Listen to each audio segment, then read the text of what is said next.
Hello and welcome to this week's edition of Murphy's Market Minute with Elliot Omenson. And Nathaniel Vossman. You have to forgive my monkey suit I'm wearing today. I'm leaving work around noon to go do a photo shoot. And that's how I know what date is today's date is. It's August 21st because tomorrow, August 22nd, I become a married man. Wow. Again. Well, that's good stuff. Looking very handsome today. Yeah, we'll see if the second, I should do better the second time around, right? You know, you rarely are you good at something the first time you try it. Yeah, second time's the charm, right? Second time's a charm. So I'm going to let Nathaniel here talk a little bit about the market, and I'm going to get into some kind of minute technical things. Yeah, just a high-level overview of the markets. S&P, Nasdaq, Dow, all near all-time highs. I know S&P, I think, hit an all-time high last week. It's down a little bit, week over week. Same with the Dow. Nasdaq still, chasing its highs from early June. But, year to date, I think we're looking pretty solid. I think year to date, S&P up nearly 12%. Yeah, I think solid. they almost all are, right? Yeah, Nasdaq's more than that. Nasdaq would be almost 13. Dow, just about 10. Dow always seems to be. So pretty good numbers there. So we're sitting right at all-time highs within striking distance. This time next week we could be back to all-time highs. Yeah. So I want to touch on something that I think I might have talked about the last time we did one of these videos, and it's been a little sporadic. My apologies. But one of the things that I just love is the endless narratives put out by the media. The current one has been this way all year.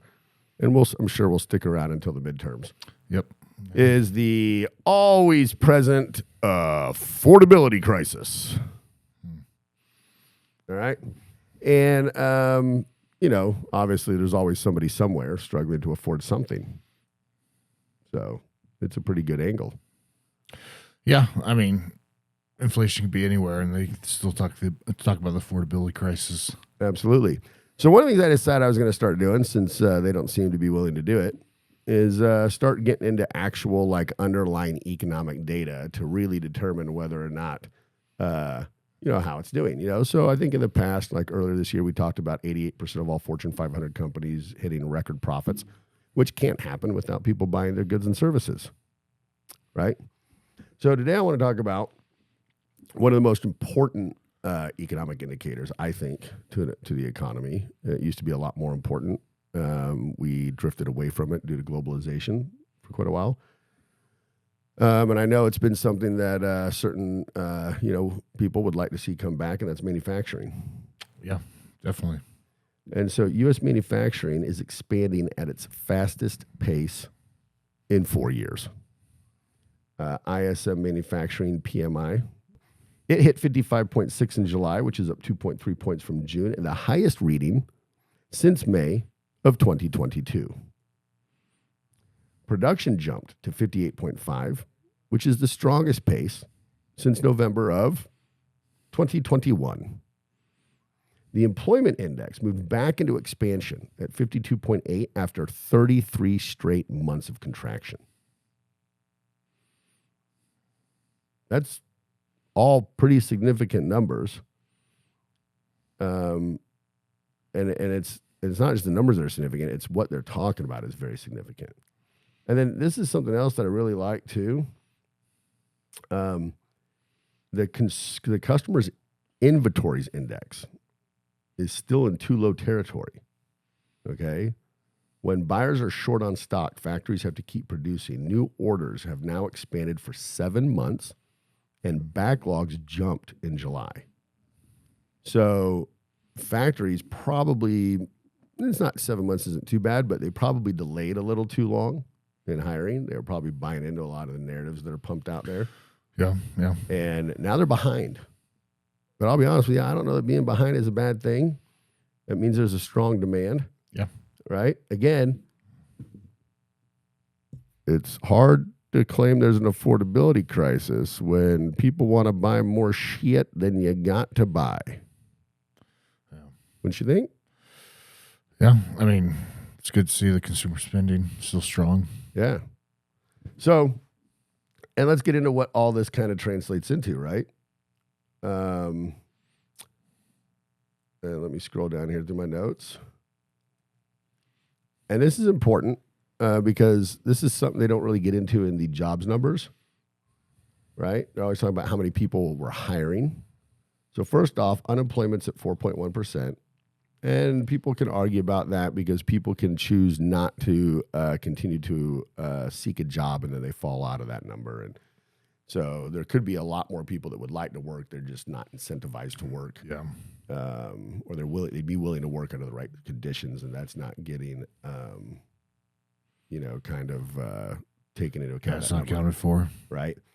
But here's an interesting one. Weekly jobless claims came in at 206,000 for the week ending August 15th, which was down about 6,000. But what's really interesting is that mid-July, they hit 189,000. That is the lowest number since 1969. Really? 1969. So hiring's been soft, right? And even in July, we lost some payrolls. But people are not getting fired. So my point is just that a labor market that is not hiring fast but also isn't dumping workers is a lot healthier than the monthly job numbers make it look. Yeah, now, that's good insight. Let me go to what I think is the most powerful one, and that's the Conference Board's leading economic index. It rose in July for the first time in 4 years. All right. Now, what is the Conference Board leading economic index? Okay, it tracks 10 different components on a 6-month time frame. All right, and some of these things are jobless claims, building permits, Treasury yield spread, credit conditions, manufacturing new orders, the stock market, consumer goods, consumer expectations. Now, here's what's funny about this. All right. 9 of the 10 components rose. 9. Wow. Which one didn't? Consumer expectations. So only non-tangible one. Yeah, right. Isn't it funny? Yeah. All the actual, reality indicators rose. But apparently, too many consumers are listening to the news instead of experiencing the reality of life. That's pretty interesting. Yeah. Yeah, the one that's not so quantitative. Like, there's no tangible data other than just pulling. Yeah. I just don't. I don't feel good about this. Well, that's strange because 9 other things. Let me just go through some of these. Building permits, jobless claims, credit conditions, the stock market, orders for consumer goods. Every single one of those is directly impacting a consumer.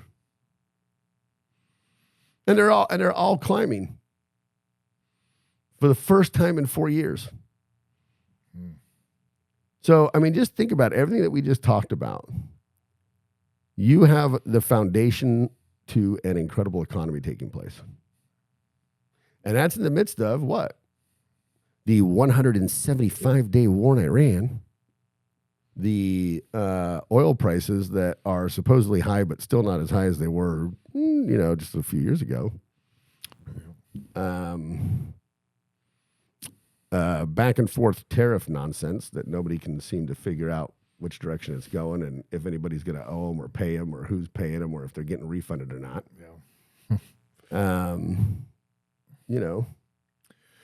Yeah, and I think just like you said, though, midterms coming up, I'm sure we'll keep hearing about things like the affordability crisis.